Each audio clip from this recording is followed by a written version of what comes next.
Okay, so as I was saying, I want to remind people to save their notebooks. If you're working with Colab, make sure to save it into your branch. If you're working in VS Code, remember to commit and push to your branch, because we will start looking at the weekly commits this week to make sure that the whole system is in place and we can start keeping track of the participation that, as we mentioned in the agreement, in regards with a potential publication or publications.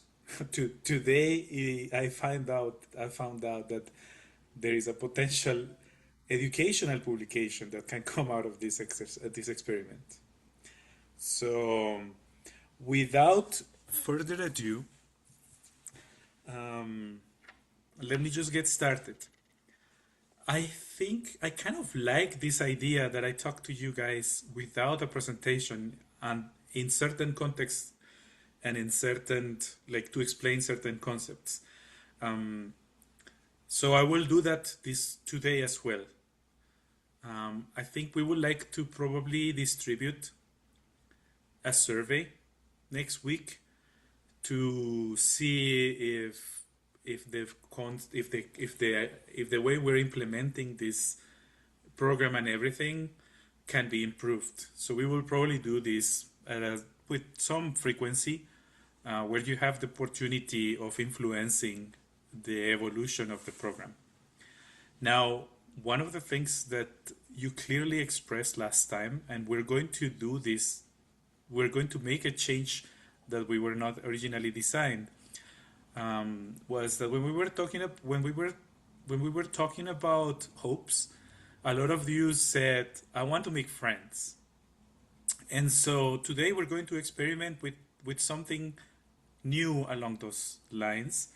We're going to pair you up randomly at some point during the session, and we're going to ask you to work together. So we will probably ask you how did that work, etc., etc. And what I was thinking is that if we do this every week, then every week you will have an opportunity to interact with a new person and start creating those bonds. You know, when we are in a virtual environment, we have to be very intentional about creating opportunities for us to connect as people. So that's what we will be doing today. Now, the thing that I would like to start with today is a concept that that I think is very important. I really was one of my main objectives about doing this program with you guys, which is that of equal partnership with your AI assistant. Okay, and all this really kind of like started cementing in my mind last year when I spent like several months last year getting up to speed with how people generate art using AI. And there is a community, and I'll show you in just a second, called CVTAI, that aggregates a lot of people that are making AI art. And there is a whole set of open source tools that you can use to create AI art. And I will just show you a little bit in a moment, where you can choose models and you can modify the AI model with flavors so that you can control your process of generation of images and videos now. Okay, so I'm going to share my screen first. A second, my whole screen. And I want to show you a picture that I really liked. So CVTI, as I mentioned, is a community where people share AI generated art. And one of the things that you can find, there is this thing called Comfy UI, and you can check it later if you're interested. But Comfy UI is kind of like a visual way of programming an AI generation framework, workflow. The word is workflow. And I was looking for images for inspiration, especially images that include workflows.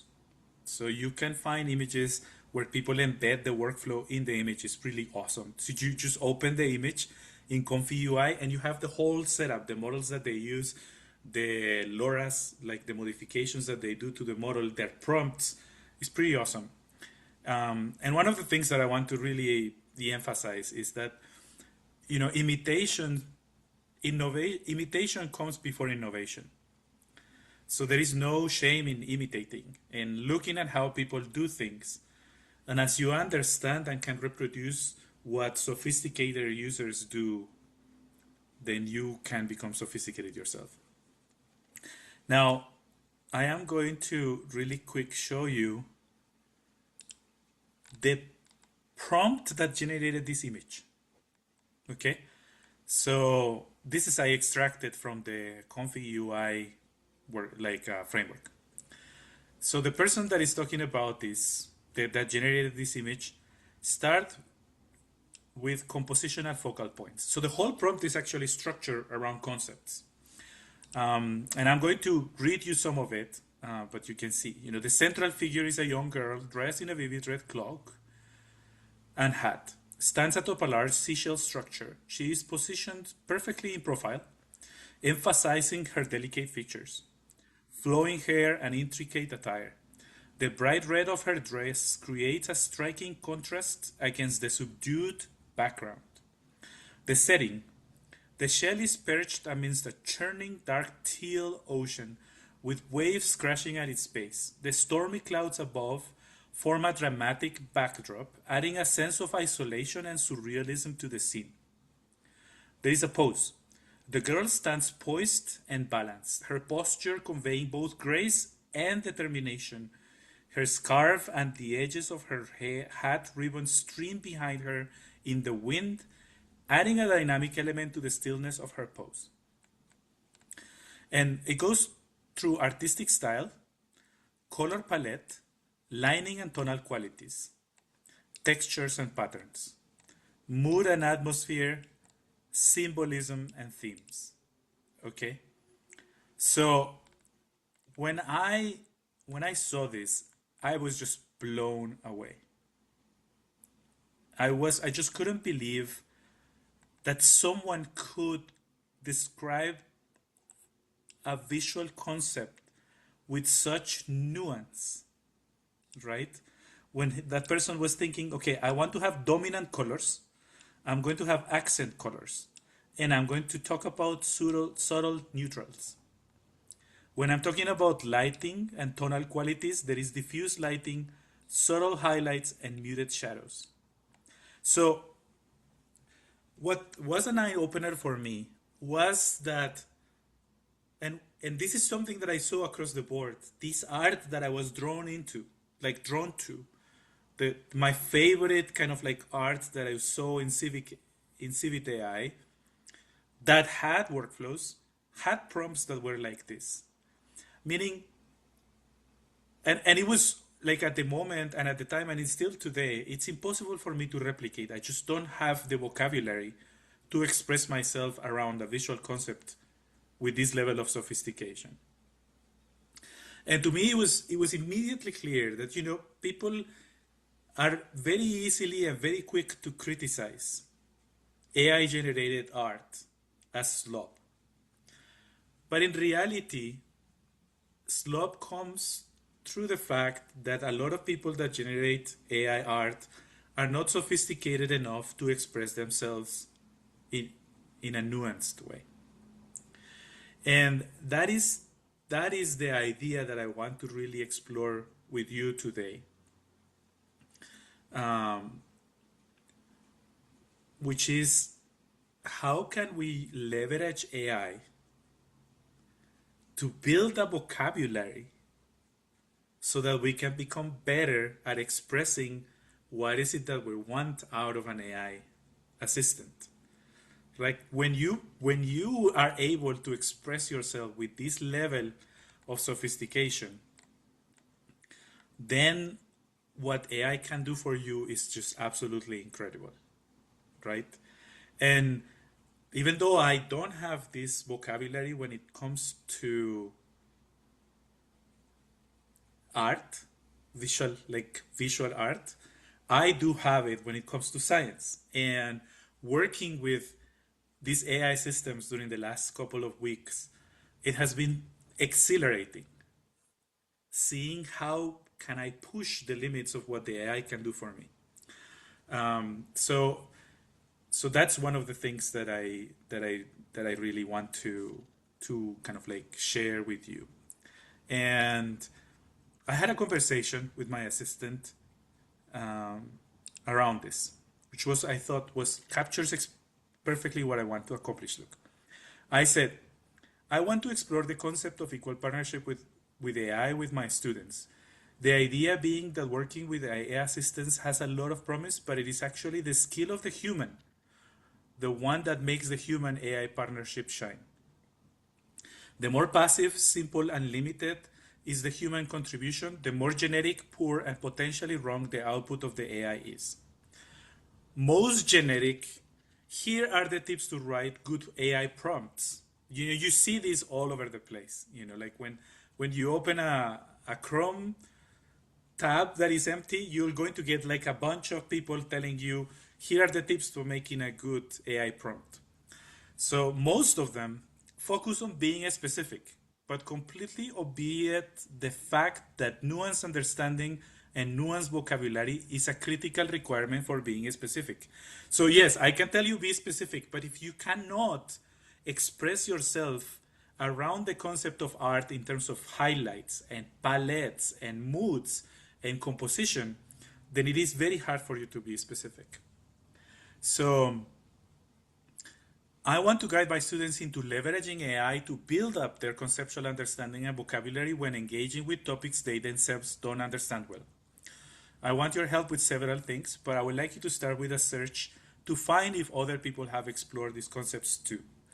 So what was interesting is that in a quick search, it searched like the top 10 or something results, like several top 10 results for AI literacy, domain expertise, and bootstrapping. Nobody has really framed working with AI assistants this way. Okay? So the deliberate iterative loop, I don't know enough to ask good questions yet, so I use AI to build conceptual scaffolding and then use that scaffolding to ask better questions, is not developed. So that's kind of like I thought was kind of cool. So you guys are getting like a first into this concept. I am putting this whole conversation about conceptuals, like underpinning of AI, as a PDF in our repository. So you will find it there. So give me just a second. I have this.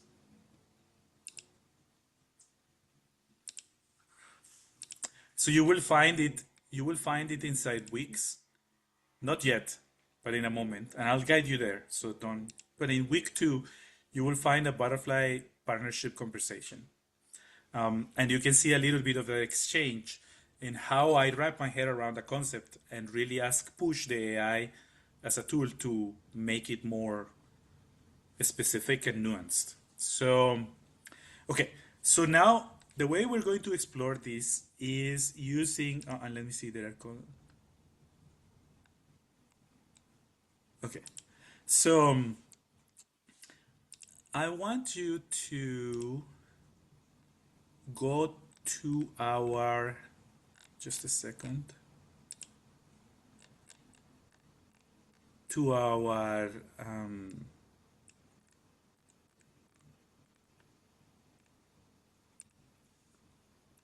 Miro board. So I'm going to paste the link to the Miro board in chat. We're going to do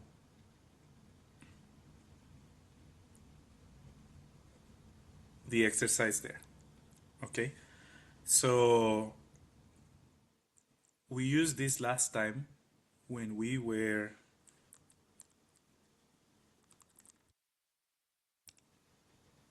kind of like doing the exercise around what we hope and what we're concerned about this program. Okay?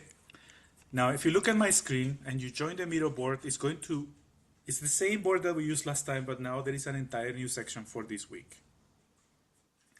Okay, so please make your way to the Miro board, and I'm going to take you through what we're going to be doing.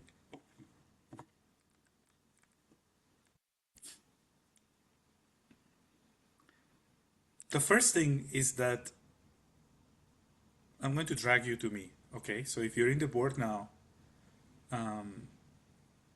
your view is going to change to mine.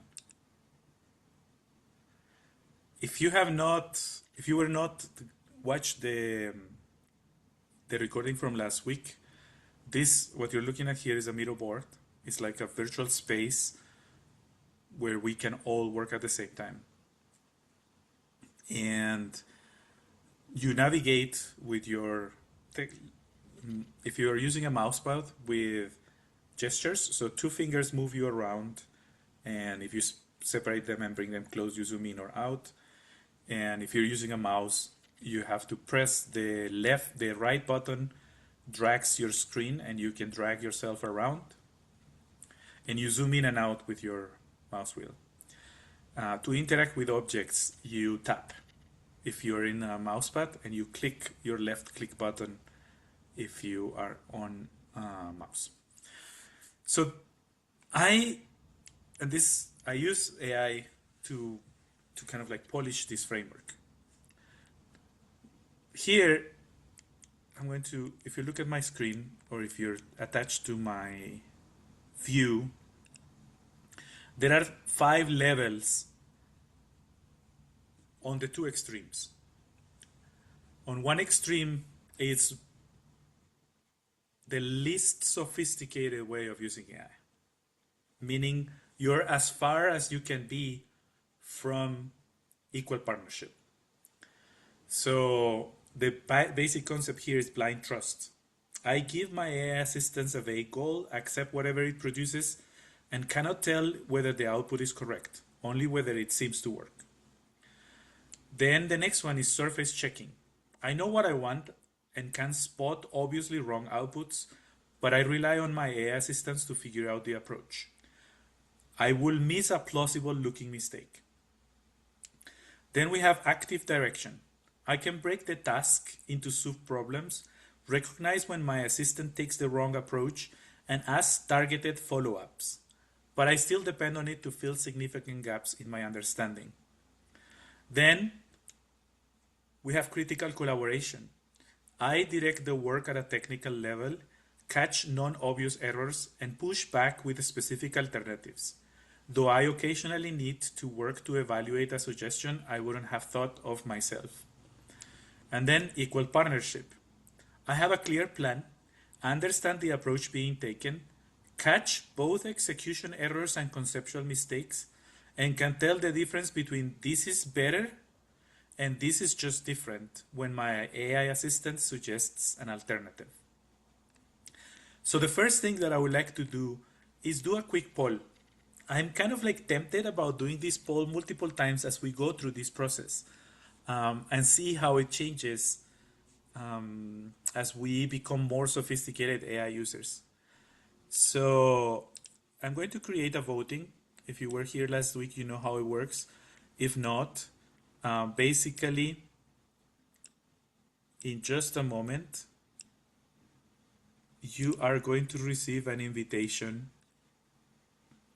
and you're going to have some time. This vote is anonymous, by the way, so nobody will know exactly how each individual voted, but we will see how the group voted.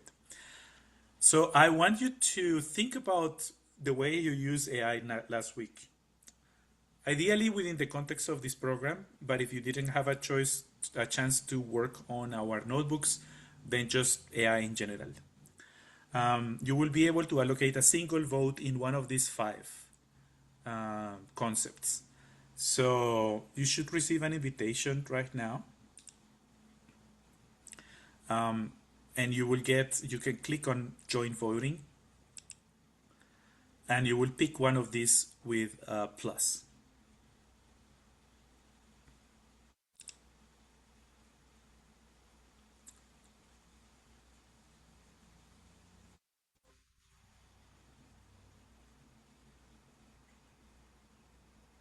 And I see 12 people have kind of like joined the voting session. Okay, I have a couple of people joining, so yeah. If you don't get an invitation, you just have to reload the board, and typically that is sufficient for you to get an invitation. I assigned 2 minutes for this, but maybe I will just end the vote soon for all, just to get a ballpark estimate of this, and we can keep moving. So I'm going to end this for all.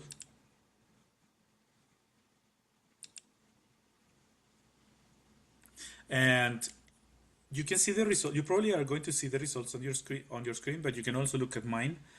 So we are kind of like distributed across surface checking to active direction, critical collaboration, and equal partnership.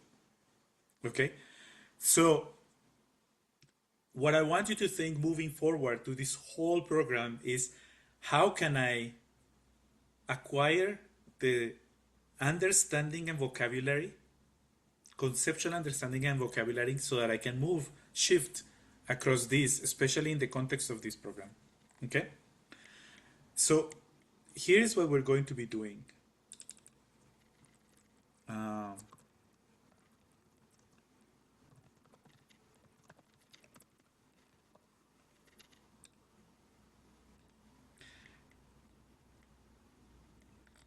The exercise is the following.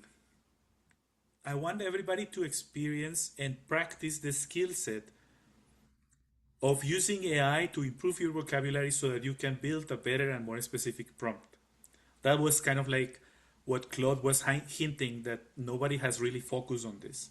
And as we learn and do this together, maybe there is a possibility for us to write actually a publication around this concept and expose others to this. So here's how it's going to work. I'm going to drag you to me, but you can see it in my screen as well. We're going to pair you randomly, okay? Then let's say we spent a couple of minutes introducing to each other, you know, who you are, where do you live, what are you up to, you know. Then you will pick one of you to be the driver. This driver will share the screen and open an AI chat window. If you have like a paid version of it, let that person be the driver. Or you, as a student, you have access to a pro version of Gemini or something like this. If neither of you has the paid version, then one of you just opens a ChatGPT free version or a Claude version for free. I think the exercise will not change radically if you use a paid or a free version. And you will start with this prompt. So you will ask the machine this: how do I construct a solar cycle generator? This is I made this prompt, how do I construct a solar cycle generator, specifically to highlight a prompt for which I may not have sophistication. You know, as an expert, I have a clear idea of how I'll do this, and I can show you later how I have prompted the machine around the whole concept of this class. But we'll start there, okay? Now, during maybe, let's say 15 minutes, you will iterate around the concept of this. So the machine will give you an answer, and you will iterate to build understanding and nuanced vocabulary. That's the goal, okay? So when the machine gives you an answer, focus on the words you don't understand. What does this mean? What is this? You know? And we will broadcast to you and the different breakout rooms. When the time is coming, I want you to recast this prompt differently. Okay? So together You will say, okay, after we have learned all these things around, this solar cycle generator is like such a vaguely shaped prompt that there can be many different ways in which this can go. So when the announcement comes, I would like you to prompt the machine again in an incognito window. So this is like you open an incognito window so that it doesn't have the context of anything you have already interacted with, right? And you write a different prompt, but this prompt is trying to bring this prompt from being here on blind trust to being in active direction at least, or critical collaboration. So you will now specify what kind of solar cycle generator you would like to create. Hint it exists in the concept of this project is around the butterfly diagram. So construct that concept around the butterfly diagram, and be specific. What is it that you want to do? What is based on what you learn? And then what we will do is we will all come back, and you will together you will pick one of these colors, and you will write the answer to initial prompt here, the final prompt where you landed after the experience, and what is the answer to the final prompt. And I think what I want to capture here collectively is how can we prompt the machines around the concept of building an AI generator, but also to capture how expose each other to how our prompting of this concept has grown in sophistication after we have used the AI to level up. Okay, any questions?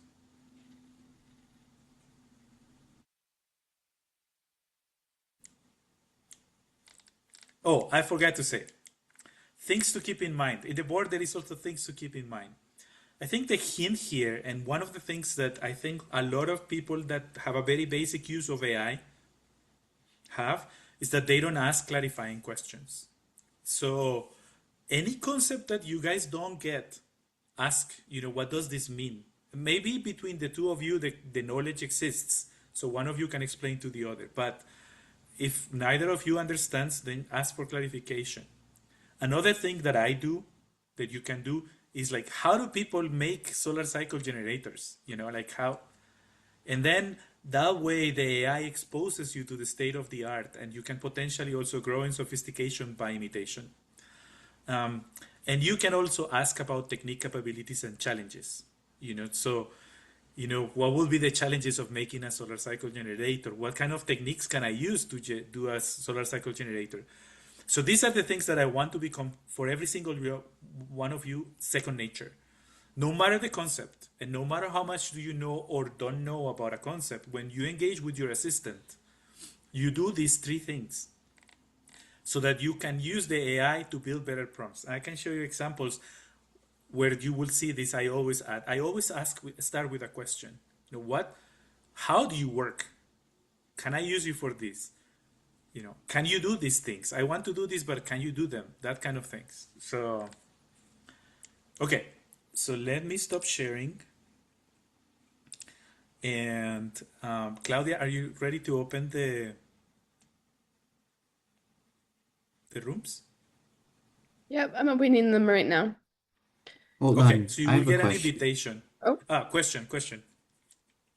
So, what is the goal? The first step is to ask, how do you create a solar cycle generator? And we iterate to create a prompt to create a solar cycle generator. Are we trying to make code? Or are we trying to make a picture? No. Don't work on code. Work on concepts. So like a plan, the steps. Thank you for the question, for the clarifying question. So a brief outline of what will be required to make one. But Okay, so you're just asking for the steps. Like, what do I do to make a solar cycle generator? yes, exactly. Okay, thanks. Yeah. Any other question? No, we don't need to implement it today. We'll be implementing it as we go. Any other questions?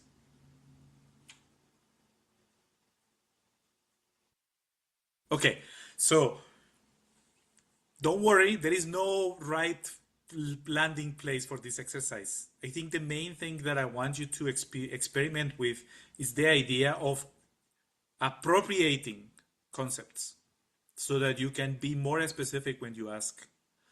I we will this program is designed to build a solar cycle generator, so it's not your responsibility to come up with a plan. Now, I'm very curious to see if there are ideas that surface in your interactions that were things that I had not considered.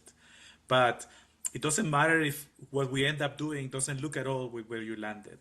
It's more the idea of building vocabulary to express yourself around a problem, okay? So let's go.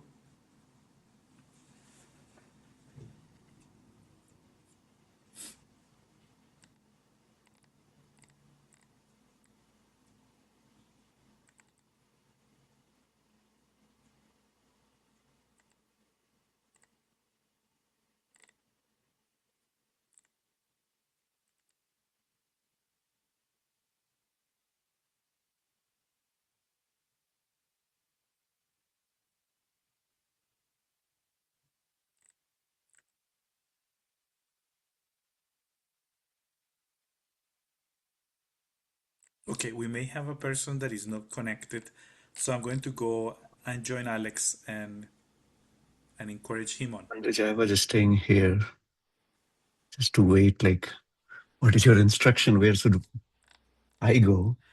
Yeah, I mean, I think, I was kind of like had mixed. You have written your own solar cycle generator, so I was thinking that maybe you and I, for especially you and I, will be too dominant in Mhm. the conceptualization. Yeah. So let's just, for the moment, stay here. I'm going to join Alex. I'll be Wait, shouldn't we back. put Safiel? I don't know if I'm pronouncing that right. In a room? He is meant to be in a room, or Yeah, yeah, they yeah. are meant to be in a You need. room, I mean, but maybe they are like no, you can assign. AFK. Um, I can move to which has the. I see Alex is all by themselves. Yes, I'm going to go and Well, be. probably not listening because you have to actually click join. So I'm gonna. Yes. So Alex is all So by himself. yeah, so I'll go and join him. I'll be back. Okay, put him. Hi.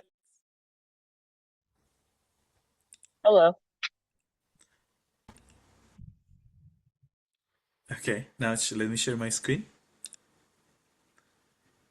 And then let's go to the board and I'm going to minimize. Yes. Okay.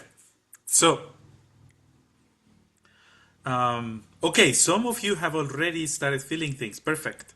One thing that I forgot to mention, in case you have not noticed, if you look at my screen really quick, to the left, there is in a vertical ChatGPT, Claude, or Gemini. So just put here or it could be Copilot even. So just put which machine was the one that gave you that answer. So this is meant, once per team. Only one of you needs to do this. And then I'm going to make this a little smaller, and we can zoom in.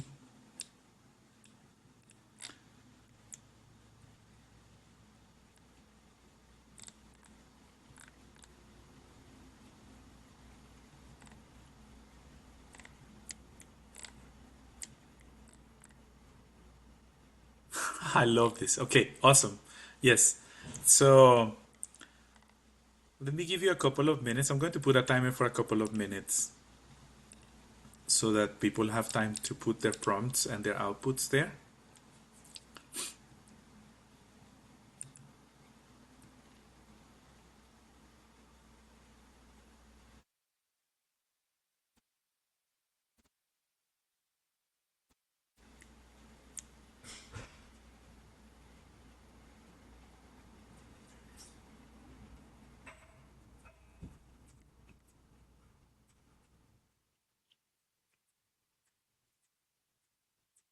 Now, I didn't give you a lot of time, okay? So presumably if you have more time to explore and more time to learn concepts and build concepts and everything, and I force you to do this in another incognito window, but the machine has actually context, when the whole context that you have interacted with when you stay within window. And I think that, as we go through this exercise, we all need time to digest things, right? Like even if we ask a ton of questions of the bot and the bot answers all of them and all these concepts are like exposed to us, we probably need at least one night of good sleep to start aggregating all this in our minds. But what I wanted to do right now is I want you to see, yeah, post your things. Just go around and look at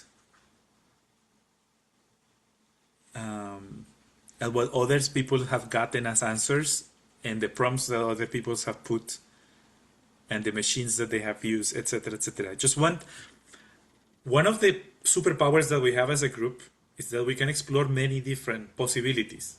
And so I want to expose ourselves to each other's way of thinking and the answers of the bots that are working with us, etc. So I am going to put another couple of minutes. I want you to go and shop around. Look at the answers, look at the prompts, and look at the others, etc., etc. So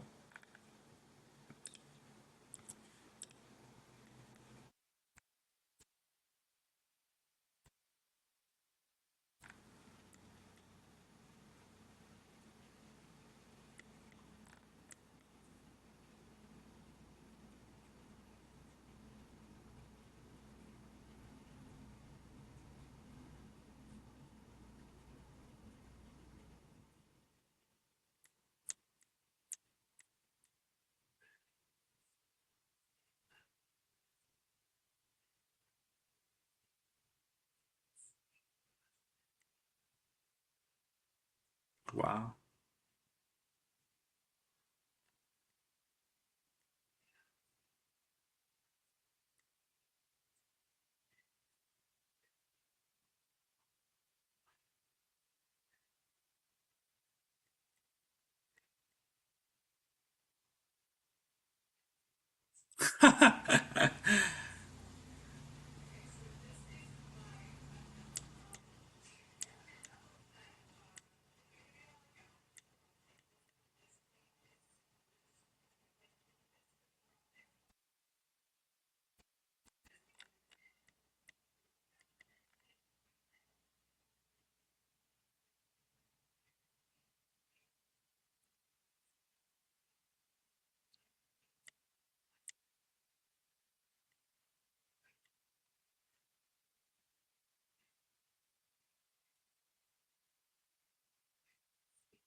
Okay. Okay, I'm going to stop sharing my screen for a sec. If you go to Zoom, I think this is really interesting because there were several Geminis, there were several ChatGPTs, and in some cases, the machine indeed went directly and went for the solar dynamo and the solar cycle, but there were other cases in which it was talking about solar power generators, and this is one of the things that we typically never see when we're interacting with the bot. We never or very rarely ask the machine to give us more than one answer. And if you're like an equal partner, you may immediately understand where the thing is kind of like going in a unlikely direction. Um, but you know, it's one of the things that I think we all need to be cognizant, and it's easy to forget. I say by experience that you get an answer that satisfies you, and you're good. Um, Obviously, you guys are primed, and you are in this moment competent users, so you know that we're not talking about generating solar power, and so your final prompt looks very different. Um, but there is always that risk when we use AI. So I want to take a break, 10 minutes. Um, so it's 5 minutes after the hour. So let's meet in 15 minutes after the hour. Um, Make sure to stand up from your station during these 10 minutes. Go maybe have a bio break, drink some water, and I'll see you back in 10 minutes. What we want to do now is collect our collective experience of this, condense it into the board. That's what we're going to do after, okay? So see you in 10 minutes. Recording? Okay. So what I want to do now is to capture some of that experience that we just had. Two things. And so last week, one of the things that we asked you to prompt your machine on was, what is the best way I can prompt you so that I learn, so that I kind of like level up, right? Right? And so I want you to all go to the Miro board again.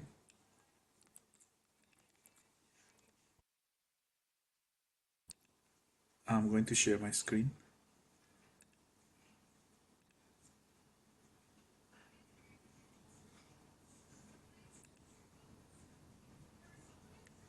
Okay. So go to the Miro board. I am going to drag you to me, and I want to capture. This is going to be just a dump of information. Okay. Um, this board, the link to this board is pinned in Discord, so we all can come back to this and look for reference.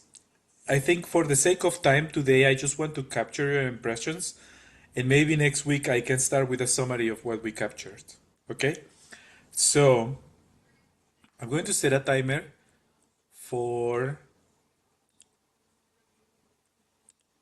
2 minutes, and I want you to capture what this experience, both what you interacted with your machine last week, but also what this experience tells you are best practices for AI assisted learning. Okay, some of the things that you're that's starting to resonate with you when we're talking about a project that is primarily driven by you and your partnership with AI. Okay, so let's go.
Maybe I will add 1 more minute. I see a lot of action.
Okay, so I'm going to move to the next part, but I will encourage you to later take a look at this. I will use a large language model to aggregate all this wisdom, and maybe we'll start with that next time.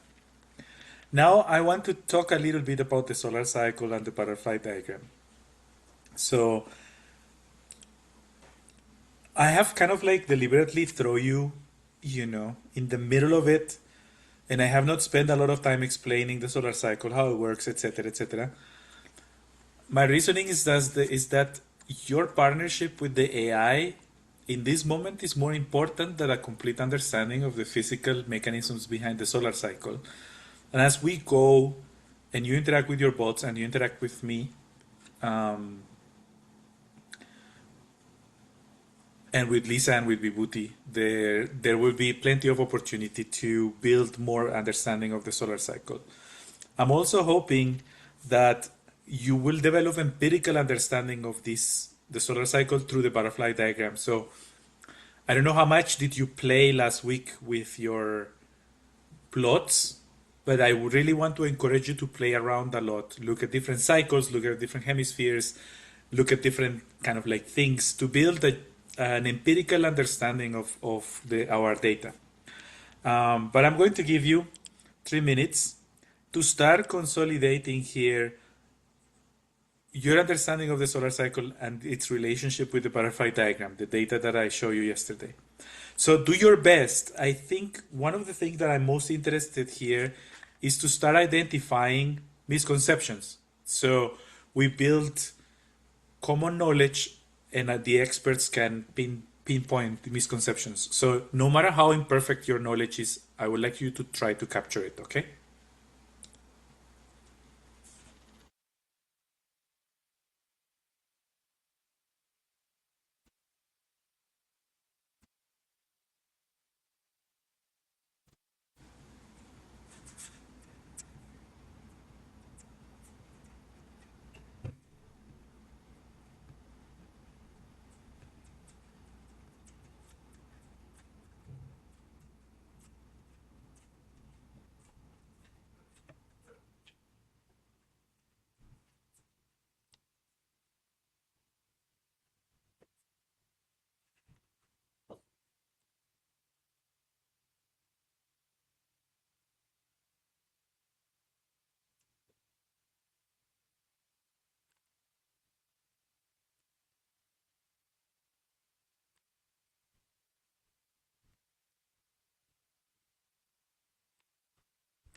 By the way, if you have questions, you can also put them here. Now that I'm thinking about this, I'm going through these activities as I'm kind of like building these activities as we go. So I want to capture knowledge, but if you have questions, you can put them here as well, and we will address them. No worries if you didn't this time. There will be every week we will do this. So you can also put questions here that you want and like a scientist answer, and maybe not necessarily the AI answer.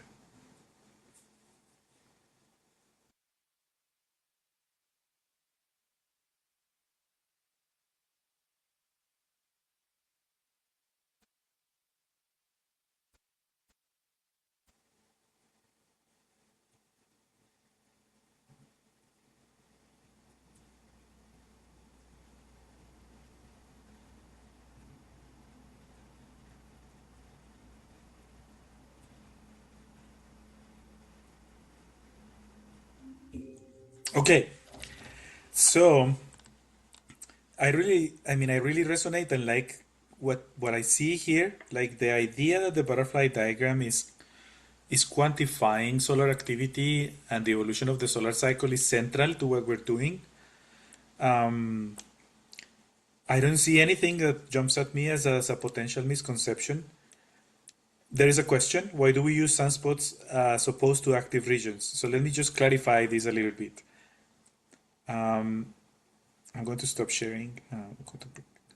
Okay, so an active region, we call an active region a region in the sun that is magnetically complex, has a lot of free energy, and typically is the source of all the violent phenomena that produce space weather. Sunspots are an optical representation that is visible with the naked eye of the presence of an active region that is magnetic. We cannot see magnetic fields, but we can see sunspots. And so we're using sunspots because we only have magnetic measurements, consistent magnetic measurements of the sun since the 70s, which means that that's only 5 solar cycles.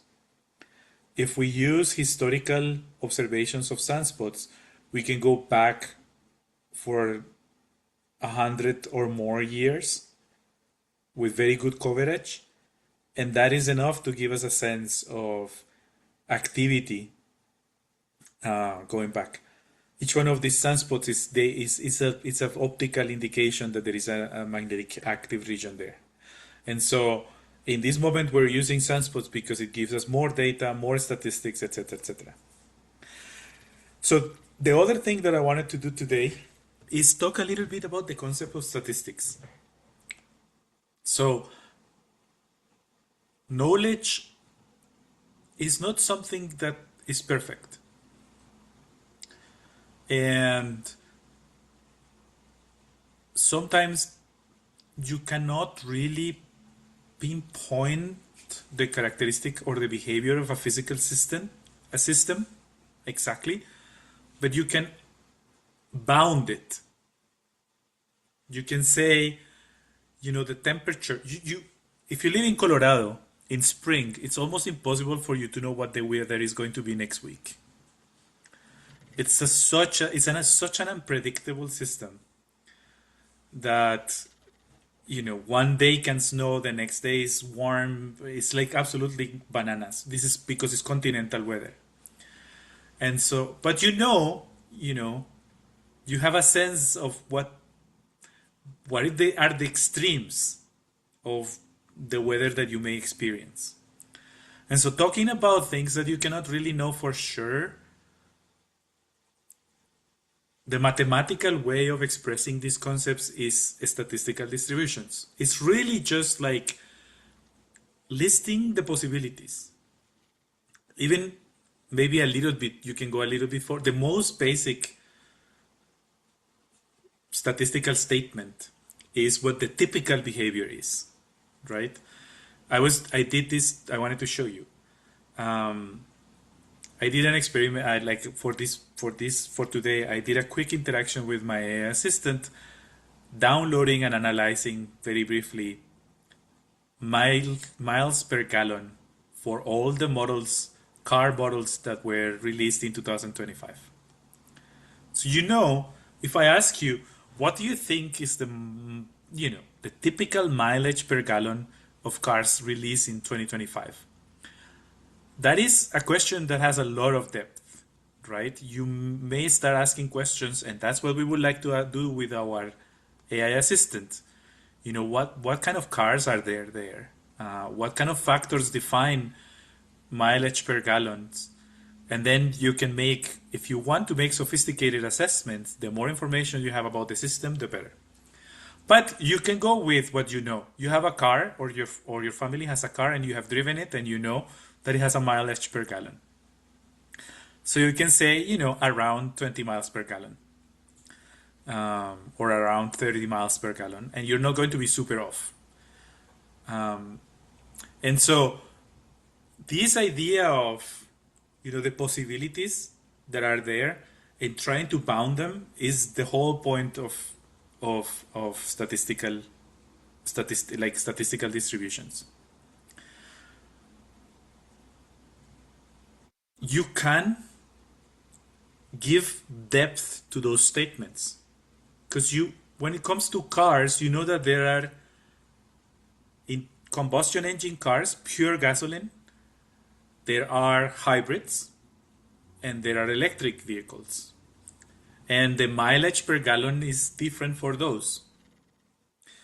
And you can imagine that the typical internal combustion engine car has 20 miles per gallon, but the typical plug-in, or like the typical hybrid, has 30 miles per gallon.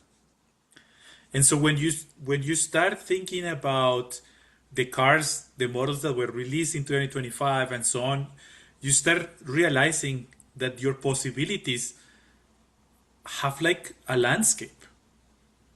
If all your combustion engine cars are here, and there is going to be around 20 miles per gallon, some are more efficient, some are less efficient, and so they start creating like a landscape of possibilities.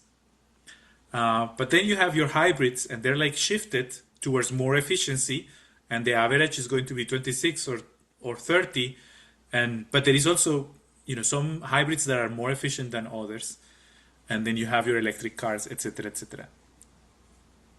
The solar cycle, it's one of those processes in physics, physical processes that is really kind of unknowable. It's like weather. You can talk about the typical temperatures you may expect if you live in New York City in January, but you don't know for sure. Like you cannot plan a wedding and know that there is not going to be snow on a particular. You cannot just say, "Oh, I know. Next January next year, 2027, there's not going to be any snow in New York City." That's absolutely impossible for you to know. And when you look at the appearance of sunspots or active regions on the surface of the sun, each one of those events is unknowable. But you experience already that there is systematic behavior.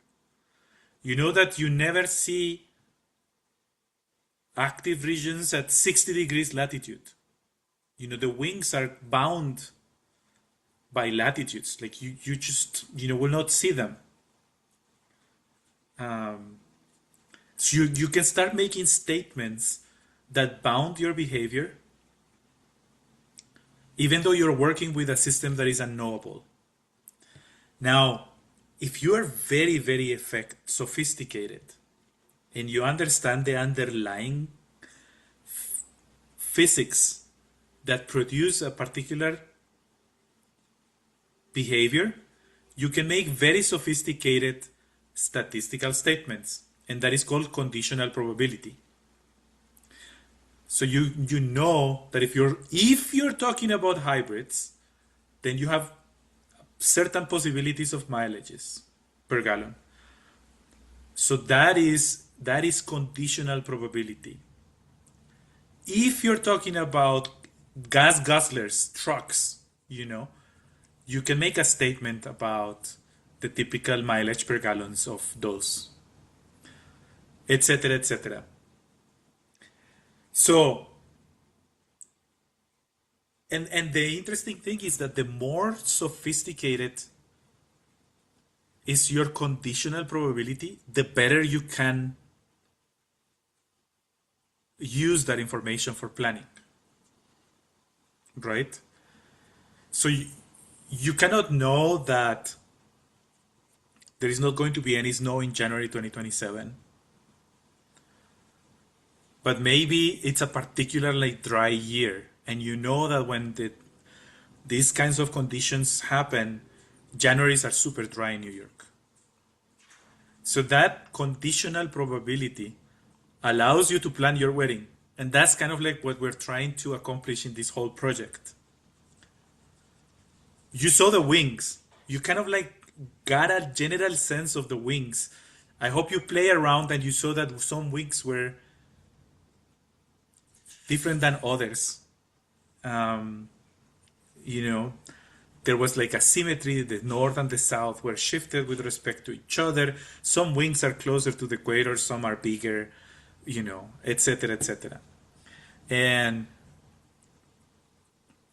once you are able to learn and define conditional statistical distributions, you can start understanding what are the possibilities that you're facing.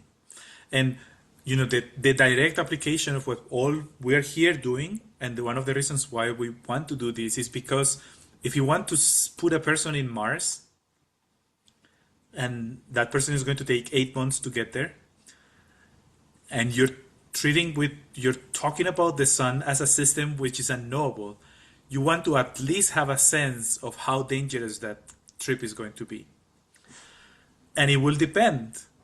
It will depend if we're in a weak cycle, in a strong cycle, if it's at the beginning, at the end, if it will depend on all these things.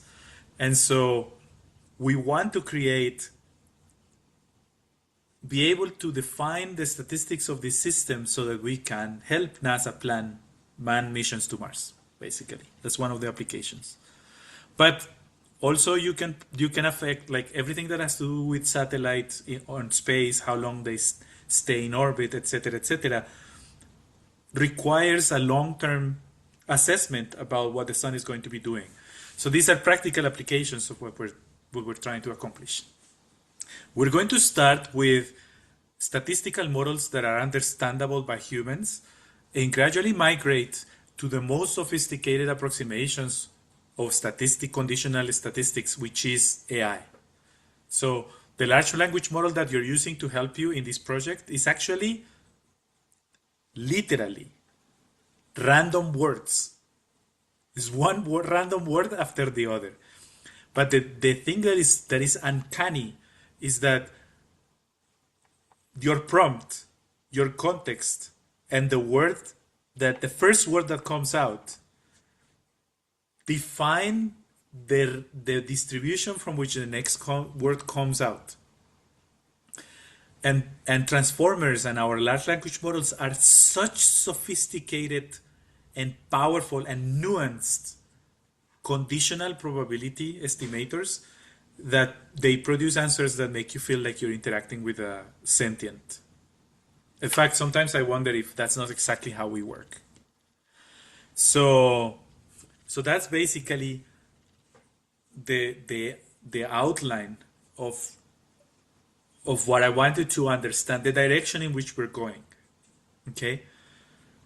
We have wings, and they are distributions. How many spots do we get for this year, for this latitude? They are more or less. Where are they concentrated? Where am I more likely to find them and not find them? And once you have these statistical statements about your possibilities, you can draw random samples and create random solar cycles.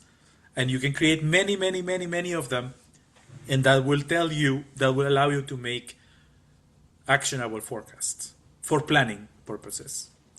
So any questions around this concept?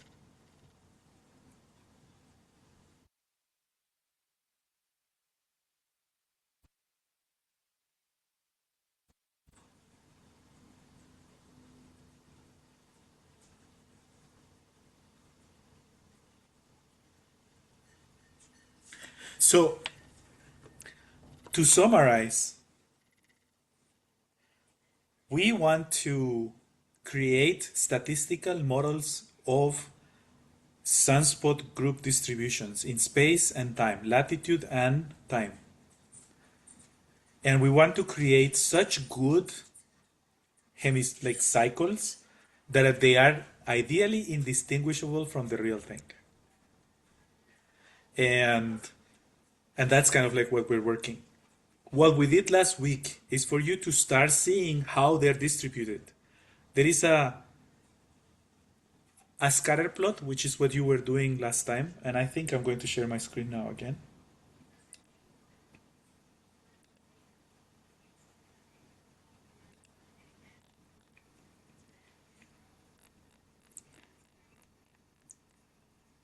A scatter plot like this one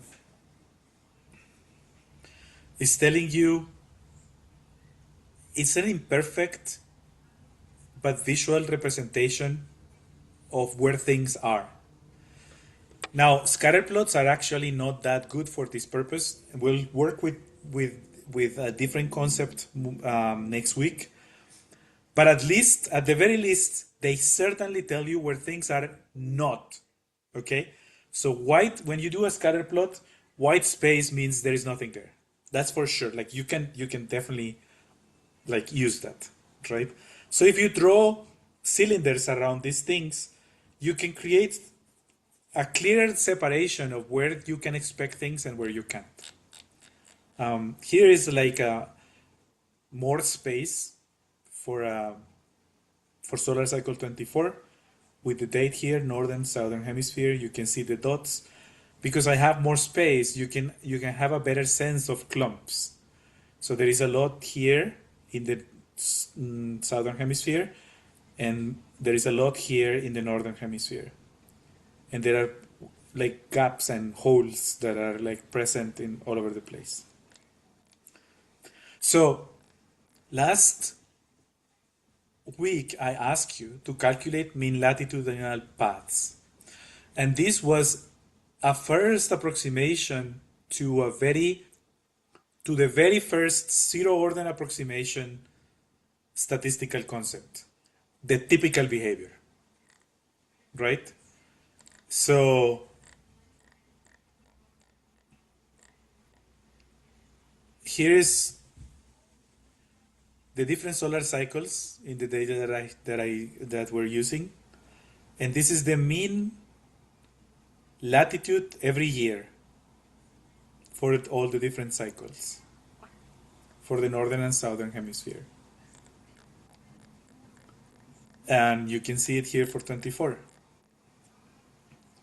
So you know that in 2012, in the southern hemisphere, the typical behavior, the most basic statistical statement you can make, which is the mean, the typical behavior, is around 20, maybe 17 degrees. But in 2017, it was around 10 degrees south. And for the north, the same. So, when you're talking about statistics, the first concept you typically work with is means or medians, the typical behavior. This is not sufficient to do operational planning, but it's a good starting point, right? And the idea here is to become gradually more and more sophisticated in how we describe the possibilities of these systems. Now, I'm going to take you right now through the tasks for next week. Okay? I want you to understand the concept of the empirical distribution and the analytical distribution. So, the empirical distribution is you more or less counting objects. You count objects and you say, okay, I saw so many, like you stand in an intersection and you have a notebook and you write down how many green cars, how many blue cars, how many black cars, how many white cars you saw, right? And you stay there for some time, like a couple of hours, and you write, all this. And then you say 50% of the cars were white, 20% of the cars were red, 5% of the cars were black, etc. That is an empirical distribution. And there are many, many analytical distributions. These are mathematical expressions that capture typical behavior in nature. And one of the most common ones is the Gaussian. So when we really want to capture the properties of a system in the classical sense, we typically start with an empirical distribution and gradually migrate into an analytical distribution. That allows us to compress information. It's a compression that really helps humans interact. So that's what I'm going to ask you to do. Visualize the empirical distribution for a single year, 2014, for one single hemisphere. So pick a year, a hemisphere, and then look at how many objects you see at different latitudes. Now, this empirical distribution is typically captured in the form of histograms. You have several buckets or bins, and you count how many here, how many here, how many here, like your colors. I want you to explore the concept of the median, the number for which 50% of the data is above and 50% of the data is below, and the quartiles. So this is going to get more and progressively more and more sophisticated, and you're going to have to lean more and more on questioning, interrogating your AI assistant, okay? Then I want you to understand and start exploring the concept of fitting a model to reality. So we have a mathematical description of that reality. And that's what this task is going to be. Fitting, and this is what gradually will allow us to construct sophisticated like descriptions of this system. And I want you to start understanding or exploring the idea of conditional probability, meaning that distribution for 2010 is different than the one that we have for 2014, the one that we have for 2015 and 17. So I want you to plot how that distribution changes during a solar cycle. Now, there are some concepts that are bolded. Kernel density estimate is not something that I expect you potentially to know. But I want you to learn about it and understand the concept and spend time with your AI assistant exploring it. It's the kernel density estimate is something between an empirical and an analytical distribution. So some of these concepts I want so this is going to start getting harder and harder, okay? So you will last week was kind of like an easy one, just plot the data. But as we go forward, you're going to get the most value out of this program if you engage like very intentionally with each one of these tasks. Now, this that I'm showing you my screen is a notebook that exists now in week 2, and I'm going to show you the last thing that I want to do is show you how to get it, okay? But as I mentioned in the description of the program, this is going to gradually grow, and you will get access to my own implementations to the solution of the exercise, so that in the worst case scenario, you can just start where I put you and move forward, okay? So these visualizations and everything are there for you, and if you couldn't do last week, you can just start here. But the more you interact with all this, the more all these concepts are going to register in your mind, okay? So the last thing, any questions regarding these tasks?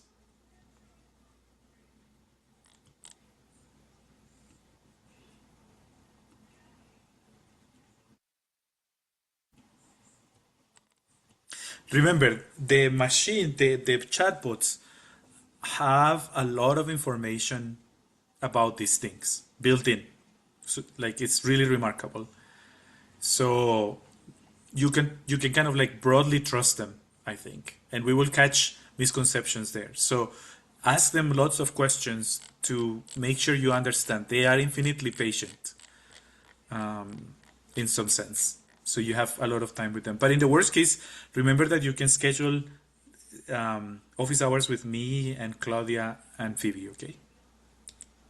So the last thing that I want to do is show you, go back to our Git versioning concepts.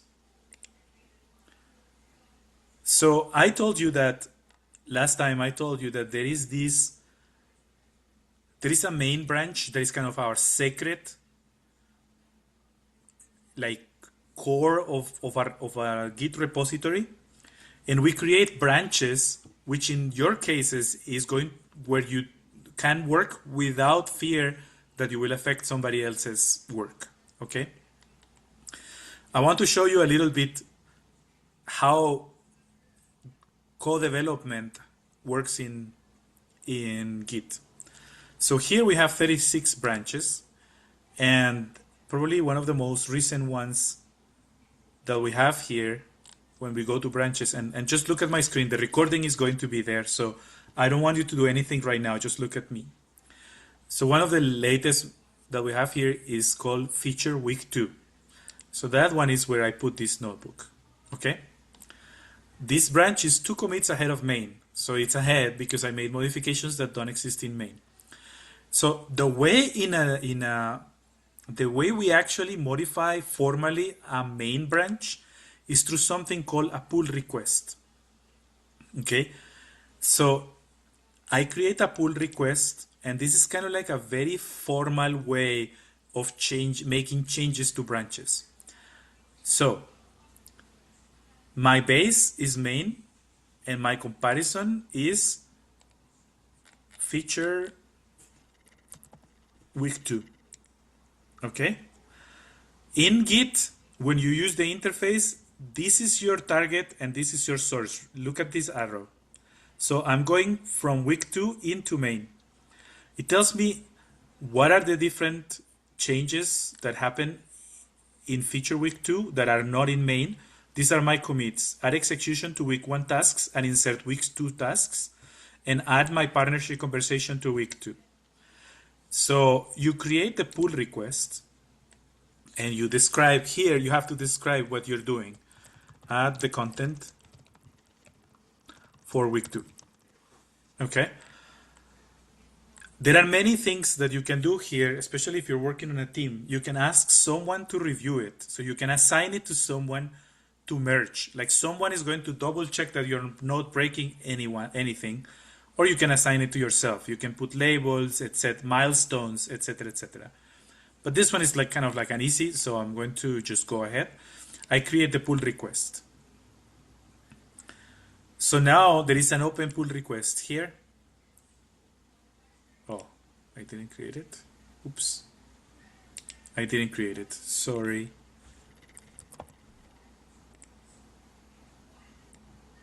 Oh no, view pull request. It's there. Okay. So Git is going to check and make sure that there are no conflicts, and it can be merged automatically. This is not something that I want any of you to do with main, but I can do it. But let's pretend that this is like your production, you're co-developing with a team. Typically, when you're assigned a pull request, you always should look at the commits, get a sense for what the person was doing, look at the files change.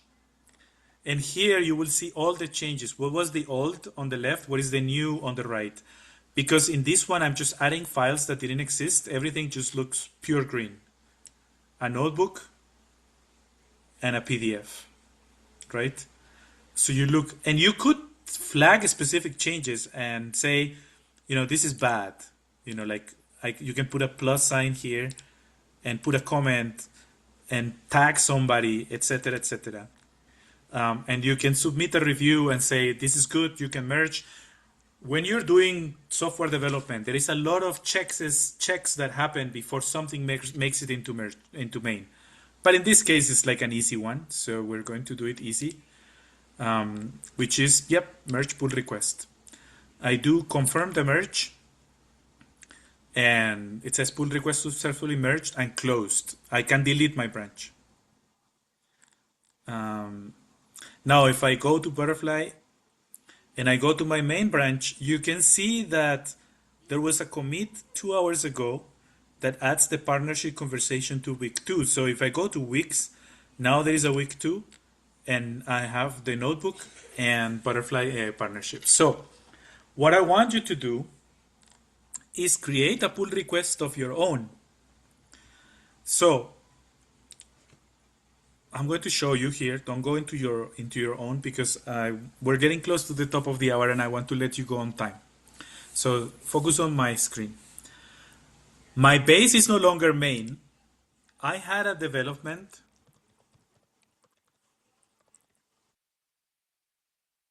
Andres MG. This is my development branch, right? I created it with you a week ago. Now you can see that when I compare with main, so this is my development branch, when I compare with main, there are these commits that happen, including a merge pull request from feature week 2. And so this is what I want you to, this is how you bring the changes that I produce into your own branches. So when I release this content for week 2, what I want you to do is this, exactly this. You select your branch here and select main and create a pull request and add the title, incorporate the content of week 2. And so you create the pull request, and you can see which commits happen, which files changed. If there is anything that I produce that will break something you are working on, it will be visible here. Okay? So that's where you look at files change. Maybe next week I will produce a file change so that we can see when we do the pull request. But I want you, for this week, this is how you take the changes that I push and put them into your own working branches. Okay? And when you're working with others in Git, in the Git paradigm, this is how you kind of like negotiate and reconcile all the work that you guys all are doing in parallel. Okay? Any questions about this?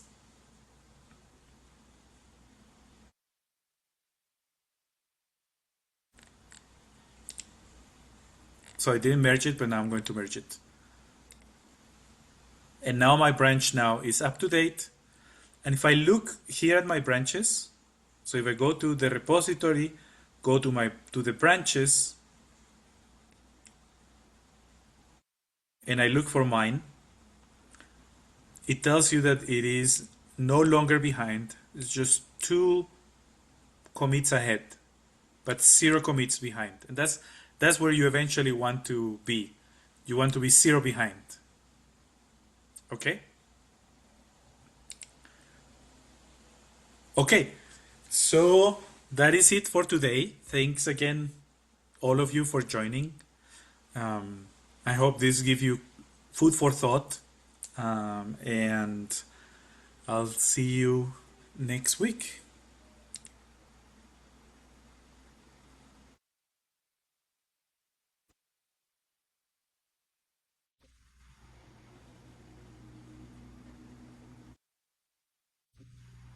Ay, ay, ay. Stop the recording. Oh yeah,